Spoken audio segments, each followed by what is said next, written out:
Halo teman-teman, kembali lagi di channel Suprayonosi. Hari ini kita akan bahas mengenai literasi bahasa Indonesia yang kedua ya. Sebelumnya kita sudah membahas mengenai sama ya. Yang pertama, nah ini yang keduanya untuk persiapan Undip 2026. Baik, tanpa berlama-lama kita langsung ke soal nomor 1. Keberadaan narkotika dalam tubuh menyebabkan sifat kecanduan.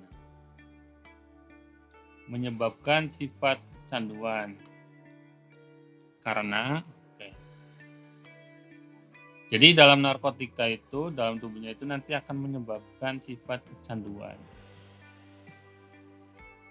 Kita cek dulu di teksnya ya, karena harus sesuai dengan teks. Oke, kita bahas ini nih di paragraf yang ketiga. Kerusakan fungsi neurotransmitter. Neurotransmitter ini nanti ada contohnya ini ya. Ada ini. Nah, ini endorfin. Endorfin ini salah satu contoh neurotransmitter alami yang ditiru oleh narkotika atau heroin. Maka produksi di dalam tubuhnya itu akan menurun ya. Kalau misalnya kita produksi ini nih, kalau kita mengkonsumsi ya. Dari sifat kecanduan ini nanti akan menurunkan produksi endorfin itu. Nah, neurotransmitter ini di sini ya penjelasannya. Senyawa kimia yang memungkinkan komunikasi antar neuron dalam sistem saraf, berbeda dengan interneuron yang berhubungan saraf motorik dan saraf sensorik. Jadi keberadaan narkotika dalam tubuh itu nanti akan menurunkan produksi endorfin alami. Nah, ini untuk opsi A, fungsi reseptor serotonin.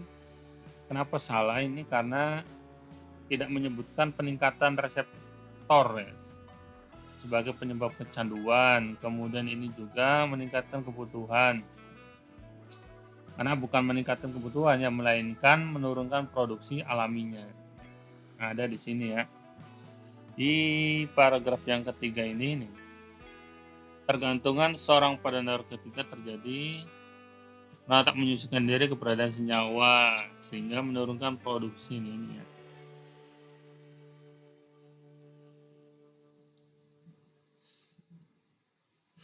Nah, ini untuk nomor 1 kita langsung jawab saja. Yang tepat itu adalah menurunnya produksi endorfin alami. Hal ini sesuai yang ada di paragraf yang ketiga. Kemudian untuk nomor 2, perbedaan pengaruh jangka pendek penggunaan heroin dengan ekstasi pada tubuh. Perbedaan pengaruh jangka pendeknya ya. Kita cek di mana heroin. Nah, ini ya, heroin dan ekstasi ini ada di paragraf yang kedua. Ini jenis narkotika ya, ekstasi, heroin itu mempengaruhi cara kerja. Oke.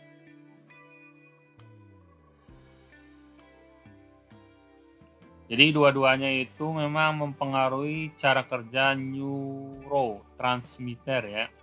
Nah, untuk heroin itu untuk meningkatkan aktivitas dopamin dengan meniru kerja endorfin alami dalam tubuh. Nah, kemudian menyebabkan sensasi euforia yang sementara. Ini ya. Sensasi sementara, ini jangka pendek.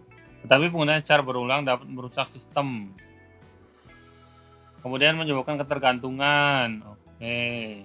Sedangkan yang ekstasi meningkatkan pelepasan serotonin yang mempengaruhi suasana hati, senang dan energik. Namun penggunaan secara berulang dapat merusak reseptor. Ini apa namanya? Pengaruh jangka pendeknya ini ya, mempengaruhi suasana hati menjadi senang dan energik. Jangka panjangnya nanti akan menyebabkan depresi kronis dan gangguan suasana hati. Oke, kita sesuaikan dengan opsinya. Heroin menyebabkan rasa tenang, sedangkan ekstasi menyebabkan disforia. Tidak ya. Nah, heroin ini menyebabkan sensasi euforia, kemudian untuk ekstasi itu menjadi senang dan energik. Ini kurang sesuai. Heroin menyebabkan produksi serotonin, sedangkan ekstasi menurunkan produksi dopamin. Nah, di sini ekstasi meningkatkan pelepasan serotonin, kemudian untuk heroin meningkatkan dopamin dan kerja endorfin alami. Nah, ini tidak sesuai. Heroin menyebabkan paranoid, sedangkan ekstasi menyebabkan ketidakseimbangan emosional. Itu juga bukan ya. Tidak sesuai yang ada di paragraf yang kedua. Kemudian heroin meningkatkan produksi. Nah ini, kemudian ekstasi menurunkan produksi. Menurunkan.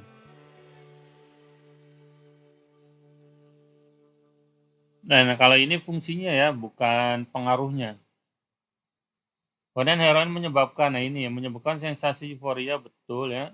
Sedangkan ekstasi menunjukkan semakin energi, betul. Yang ada di pengaruh yang ada di paragraf yang kedua.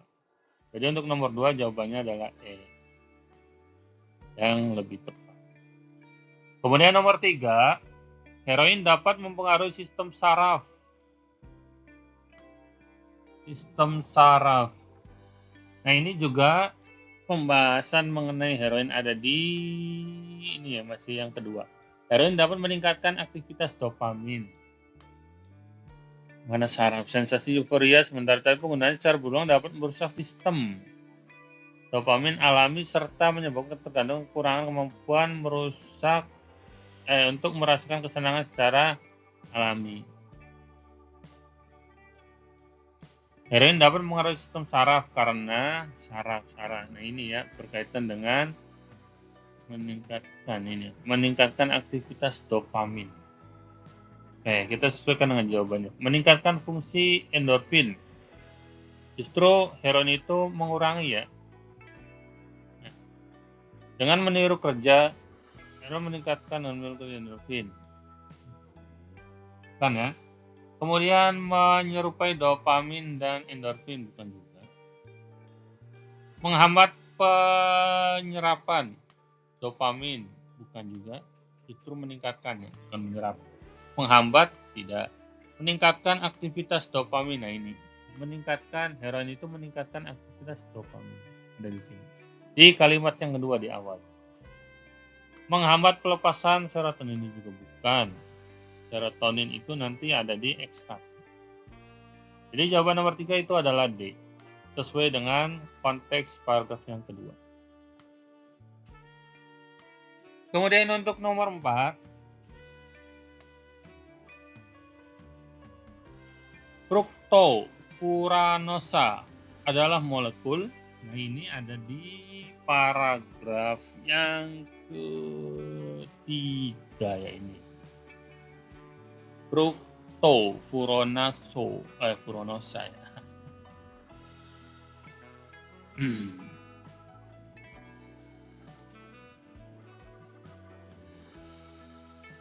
Mana nih molekul? Oke, glukosa dan fruktosa masing-masing dikelompokkan sebagai aldoheksosa dan fruktoheksosa. Ini ya, nosa heksosa ya. Kalau di teks yang lain, bentar. Oh, ini. Betul ya, di paragraf yang ketiga. Dalam larutan molekul glukosa terdapat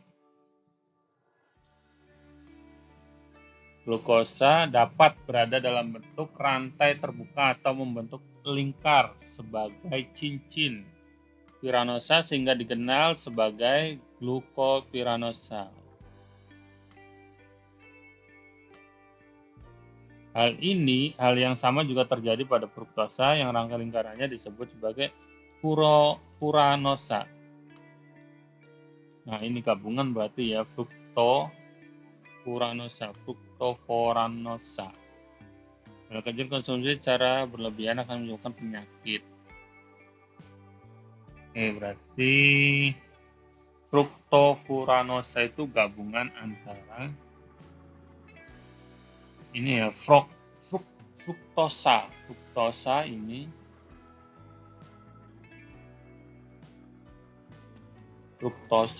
yang mana fruktosa ada ya? Bukan fruktosa. Nah ini.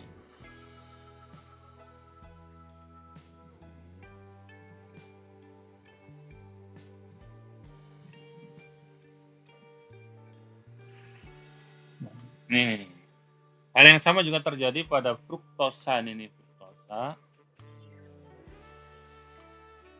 Rantai lingkarnya disebut furanosa. Jadi fruktofuranosa itu adalah molekul glukosa yang terdapat fruktofuranosa itu molekul fruktosa, ini fruktosa ya, yang berbentuk lingkaran. Nih, jadi jawaban yang tepat itu adalah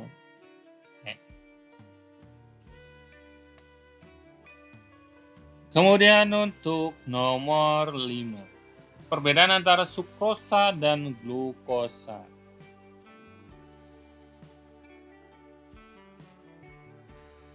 Kalau sukrosa itu biasanya dia mengandung energi lebih besar ya. Biasanya. Sukrosa, glukosa. Itu ada di mana?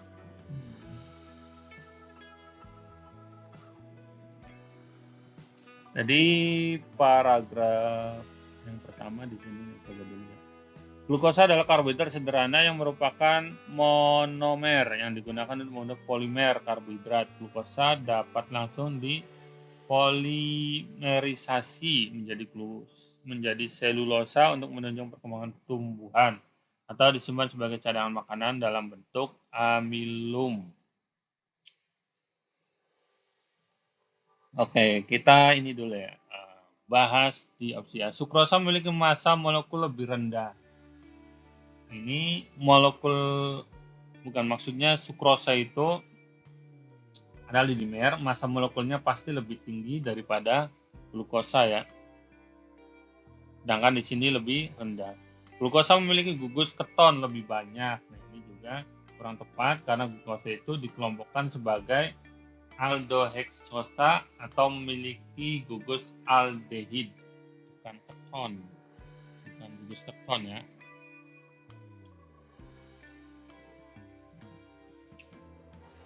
Kemudian di opsi C, sukrosa mengandung energi lebih besar. Cek. Sukrosa banyak digunakan dalam bentuk gula pasir pemenuh makanan, sedangkan salah satu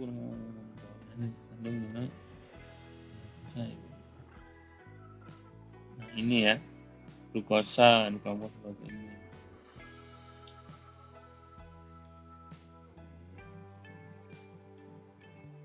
Sukrosa mengandung energi lebih banyak. Nah ini ya, glukosa adalah karbohidrat sederhana dan merupakan monomer. Monomer itu sederhana ya.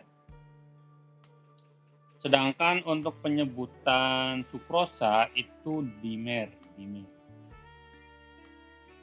Nah, dimer itu gabungan dari monomer ya. Jadi lebih banyak. Sukrosa itu mengandung energi lebih banyak dibandingkan dengan glukosa. Kemudian glukosa memiliki atom bukan.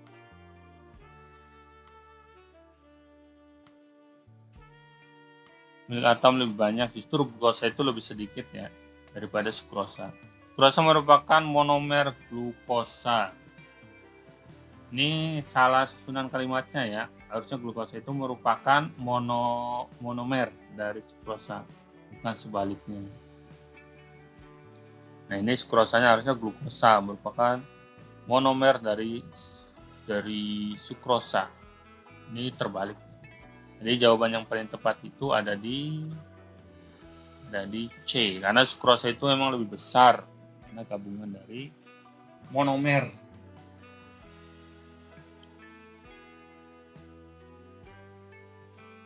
Kemudian untuk nomor 6, pernyataan yang benar tentang penyakit gagal ginjal.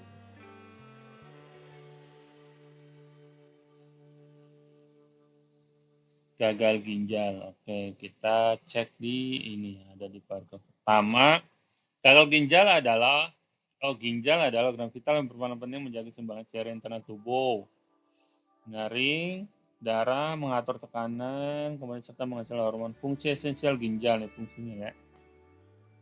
Fungsinya ini dilakukan oleh glomerulus, jaringan pembuluh darah kapiler yang terdapat dalam ginjal. Gagal ginjal merupakan kondisi serius. Nah ini ya, gagal ginjal.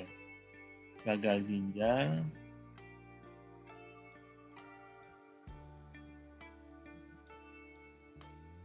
kehilangan kemampuan untuk menyaring limbah cairan yang berbahaya. Kasus ini semakin sering mudah mempengaruhi gaya hidup modern yang sehat. Ya.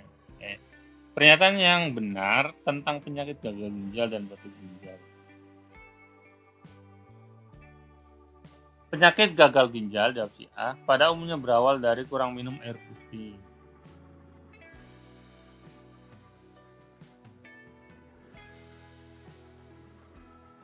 Kurang minum air putih sebetulnya memicu batu ginjal ya, pengendapan mineral, bukan pemicu langsung gagal ginjal. Jadi hanya batu ginjalnya saja ya untuk opsi A. Penyakit batu ginjal berkaitan dengan ginjal yang tidak menghasilkan hormon. Ini juga kurang tepat karena tidak ada kaitan eksplisit di antara batu ginjal dengan kemampuan menghasilkan hormon yang sesuai dalam teks itu ya. Silakan kalian lebih detail lagi membacanya.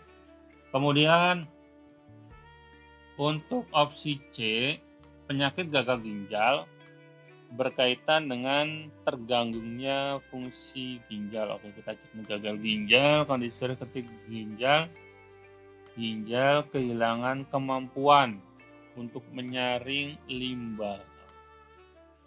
Berkaitan dengan terganggunya. Oke, nah ini ya, dan cairan berlebih dari darah. Jadi gagal ginjal itu memang disebabkan karena kehilangan fungsi atau terganggunya fungsi ginjal, yang dimana ginjal itu berfungsi untuk ini ya jaringan pembuluh darah, kapiler dan ginjal. Ginjal merupakan kondisi serius ini dilakukan oleh glomerulus. Jadi fungsi utama ginjalnya itu terganggu sehingga menyebabkan gagal ginjal. Kemudian untuk opsi D, ini juga kurang tepat karena tidak memfiltrasi darah adalah definisi ginjal, bukan batu ginjal ya. Nah ini penyakit batu ginjal yang berkaitan ginjal yang tidak dapat. Nah, ini sebetulnya fungsi dari ginjal, bukan batu ginjal. Ini fungsi dari gagal ginjal ya, penyakit gagal batu ginjal. Penyakit gagal ginjal berkaitan dengan adanya pengendapan kalsium. Nah, ini juga kurang tepat. Pengendapan kalsium itu biasanya memicu batu ginjal, bukan gagal ginjal. Jadi jawaban yang paling oke dan paling tepat itu adalah penyakit gagal ginjal berkaitan dengan terganggunya fungsi ginjal. Nomor 7, penyebab terbentuknya batu ginjal. Oke, kita cek dulu ya. Di paragraf yang kedua. Oke. Kandungan natrium yang tinggi pada makanan dan meningkatkan kadar kalsium dalam urin memicu pembentukan batu ginjal. Selain kebiasaan mengonsumsi berkafein, berwarna, dan bersoda. Nah, selain suka minuman berkafein, berwarna, ya, kemudian yang bersoda secara berlebihan, ternyata batu ginjal itu disebabkan karena meningkatnya kadar kalsium dalam urin sehingga memicu pembentukan batu ginjal. Kita sesuaikan dengan opsinya ya. Mengonsumsi makanan kaya kalsium. Nah, ini kurang tepat karena secara spesifik menyoroti asupan natriumnya ya, yang memicu peningkatan kalsium urin ini nih. Jadi ke natriumnya sehingga yang memicu kadar kalsium dalam urin. Jadi bukan asupan kalsiumnya ya. Kemudian ini kandungan natrium yang tinggi. Jadi bukan asupannya. Untuk opsi B, mengonsumsi banyak minuman bersoda. Nah, ini masuk ke Masuk ke ini ya. Ini. Selain itu, kebiasaan mengonsumsi berwarna soda berlebihan dapat membebani fungsi ginjal karena karena dalam tubuh. Ini sudah kurang tepat ya. Minuman bersoda ini disebutkan sebagai beban fungsi ini. Jadi beban, membebani fungsi ginjal, bukan penyebab terbentuknya batu ginjal. Kemudian opsi C, mengonsumsi makanan kaya natrium. Kandungan natrium yang tinggi, nah ini kandungan natrium. Jadi makanan-makanan yang natriumnya tinggi, nah itu yang meningkatkan kadar kalsium sehingga nanti akan membentuk batu ginjal. Ini sesuai, banyak duduk kurang makan. Nah, yang sesuai dengan di teks itu ada di opsi C. Jadi penyebab terbentuknya batu ginjal itu karena mengonsumsi makanan kaya natrium. Nah, nomor 8, menurut bacaan salah satu fungsi glomerulus tadi mana tadi?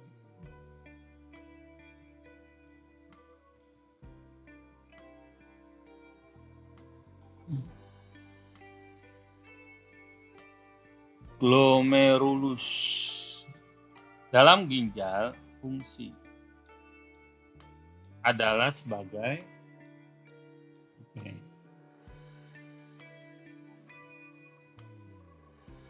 glomerulus. Fungsi esensial ginjal ini dilakukan oleh glomerulus, jaringan pembuluh darah kapiler yang terdapat dalam ginjal. Ini ya.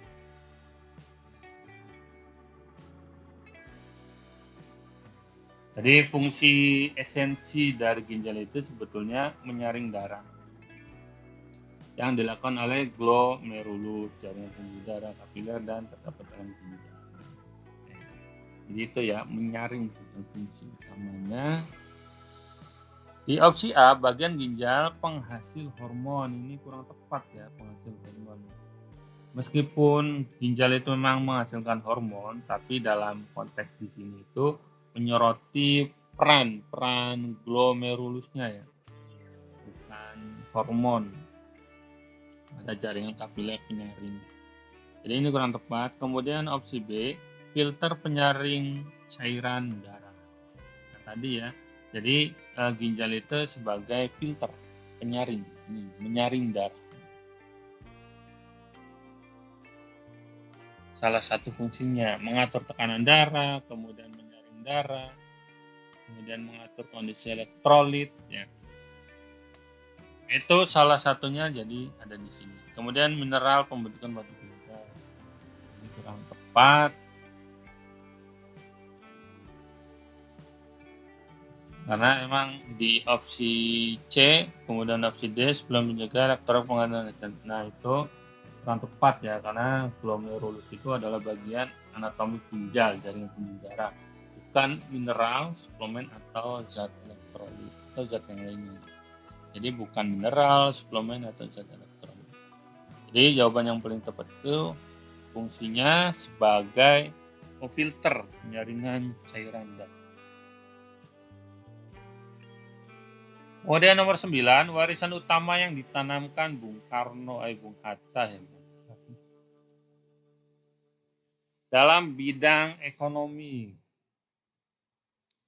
Muhammad Hatta atau dikenal dengan sebutan Bung Hatta, salah satu proklamator kemerdekaan Indonesia, telah memberikan warisan pemikiran yang sangat berharga bagi ini warisan sebagai bapak koperasi bidang ekonomi ya, yang menanamkan nilai-nilai gotong royong dalam bidang ekonomi ini ya. Jadi ini warisan yang diberikan oleh Bung Hatta. Ini nilai-nilai warisan utama, nilai-nilai yang ditanamkan Bung Hatta dalam bidang ekonomi, yaitu adalah nilai-nilai gotong royong dalam bidang ekonomi. Nilai gotong royong melalui koperasi bidang demokrasi ekonomi dan pendidikan masyarakat ya. Nilai-nilai gotong royong ini ada nih, gotong royong bidang ekonomi dalam hal ini adalah bidang koperasi, betul. Tanggung jawab bukan ekonomi, bukan nilai bukannya. Jadi yang sesuai itu ada di B, sesuai dengan kalimat yang kedua. Kemudian nomor 10, berdasarkan pemikiran Bung Hatta, jika paham survival of the fittest diterapkan dalam masyarakat Indonesia. Nah, ini ada di paragraf yang ke berapa ya? Ini ada di paham survival fittest, ada di paragraf ketiga ya. Karena ini di awal kalimat. Selain itu, yang mengerti keras paham, dianggapnya sebagai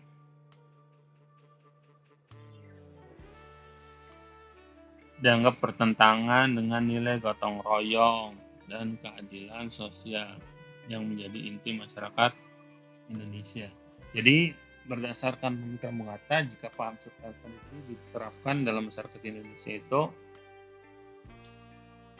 ini ya, untuk A itu kurang tepat karena masyarakat Indonesia akan lebih maju karena persaingan bebas. Ini bertentangan dengan gagasan Bung Hatta yang menolak paham tersebut, bertentangan dengan nilai gotong royong.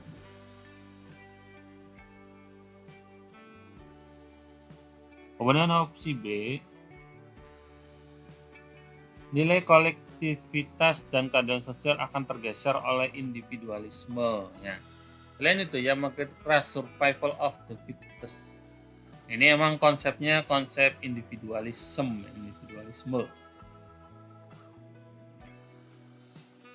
Jadi dari pandangan Bung Hatta itu, jika paham sudah diterapkan dalam masyarakat Indonesia itu nanti nilai-nilai kolektivitas, sedangkan nilai-nilai kolektivitas itu memang identitas bangsa Indonesia ya. Dan keadilan akan tergeser oleh individualisme karena bukan pribadi bangsa kita ya. Bangsa kita adalah bangsa kolektivitas, bukan individualisme. Nah, ini sesuai dengan yang disampaikan oleh Bung Hatta. Nah, ini coba di kalimat sebelumnya. Bung Hatta menegaskan pentingnya hubungan timbal balik antar generasi. Nah, timbal balik berarti kan ada korelasi atau kompleksivitas ya, atau kolektivitas individu satu dengan individu yang lain. Generasi sekarang harus menjaga dan memperbaiki warisan bangsa agar dapat diwariskan dengan kondisi yang lebih baik dari generasi yang mendatang. Misalnya, kerusakan yang dibiarkan hari ini beban di masa depan, sementara upaya perbaikan menjamin kesejahteraan jangka ya.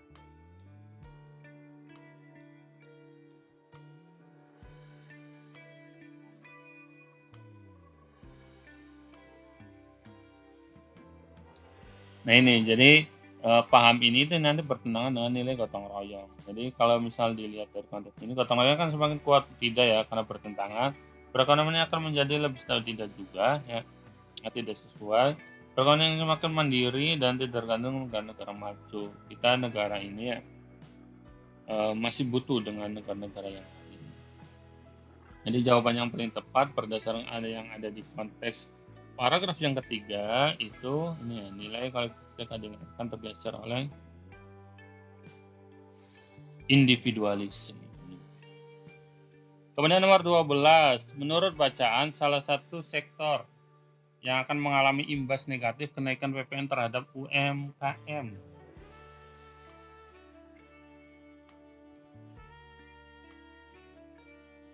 UMKM ya, coba kita baca di teks di paragraf pertama. Kenaikan pajak pertambahan nilai atau PPN memberikan tantangan signifikan itu kecil dan menengah yang menjadi tulang punggung ekonomi ini. Dengan daya beli masyarakat yang rapuh, pengusaha UMKM menjadi dilema. Menaikkan harga barang untuk menutup beban pajak dan mempertahankan harga, menekan margin keuntungan. Pilihan ini beresiko menekan produksi ya, lapangan kerja, dan yang menyebabkan efek domino.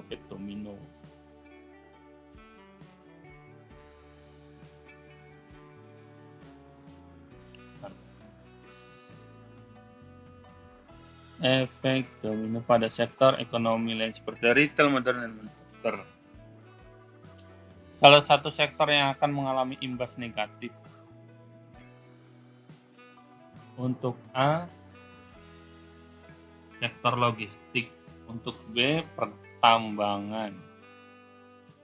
Untuk C, perdagangan, konstruksi, dan keuangan.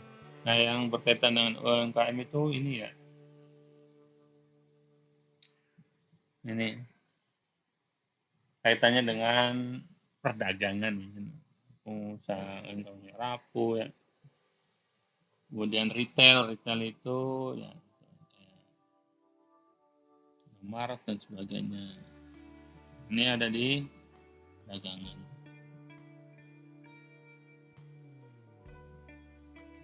Menurut bacaan, cara yang dapat ditempuh pemerintah untuk meningkatkan penerimaan negara selain tarif PPN adalah, oke, kita lihat di paragraf terakhir biasanya ya. Kalau misal kaitan dengan rekomend. Oke, kita baca sebentar.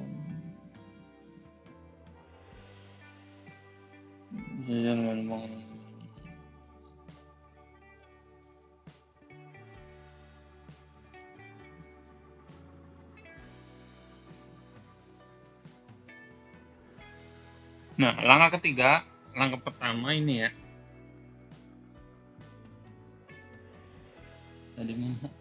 Langkah ini akan melindungi daya beli. Kemudian langkah kedua adalah memberikan insentif fiskal bagi UMKM.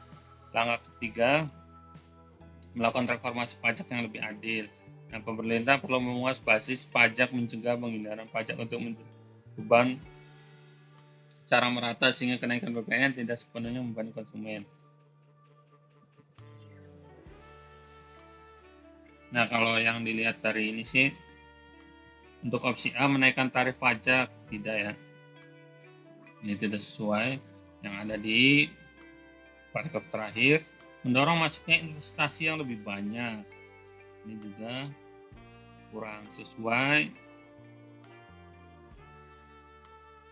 Mendorong masuknya investasi yang lebih banyak, menjaga stabilitas lapangan pekerjaan, ini juga kurang tepat ya. Karena menjaga stabilitas lapangan pekerjaan adalah tujuan dari pemerintah, bukan cara meningkatkan penerimaan negara ya. Nah, yang kita dari soal itu adalah penerimaan negara, meningkatkan. Untuk opsi D, mencegah terjadinya manipulasi perpajakan. Nah, ini ada di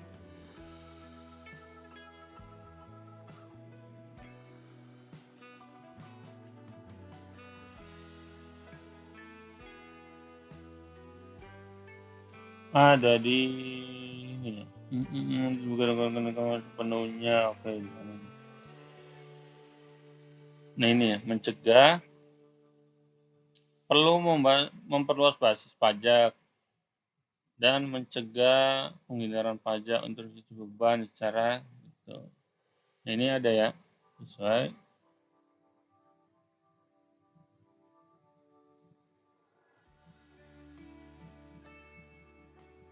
Memperluas basis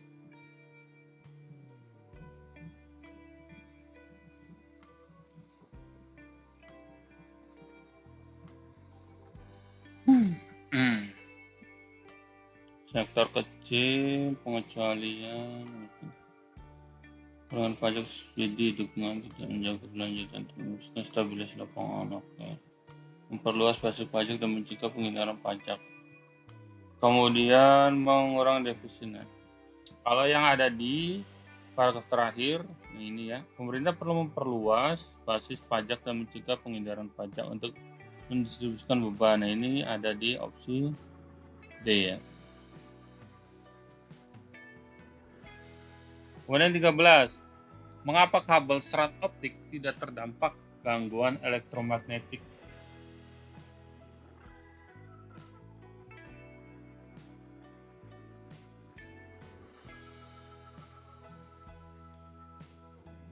Oke, kita cari kecepatan akses yang tinggi.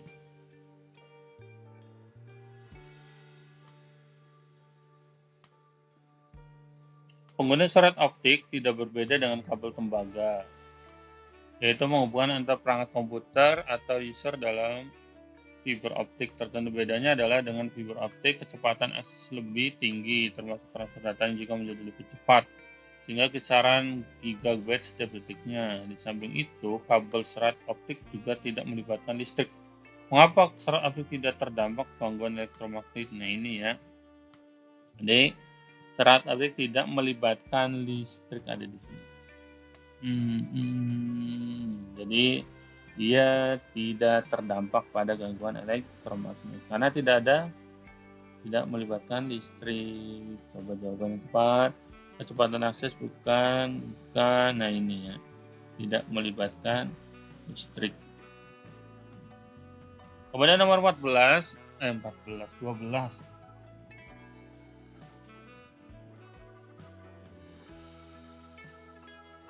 Menurut bacaan, tujuan pendekatan ekonomi inklusif pada pengembangan transmigrasi di masa depan. Nah, ini sepertinya tadi sudah ya di pertemuan-pertemuan sebelumnya.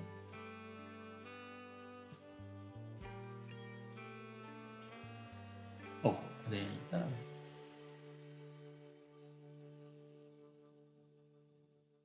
Ini kita langsung ke 14 ya. Sepertinya tadi sama. Soalnya sama.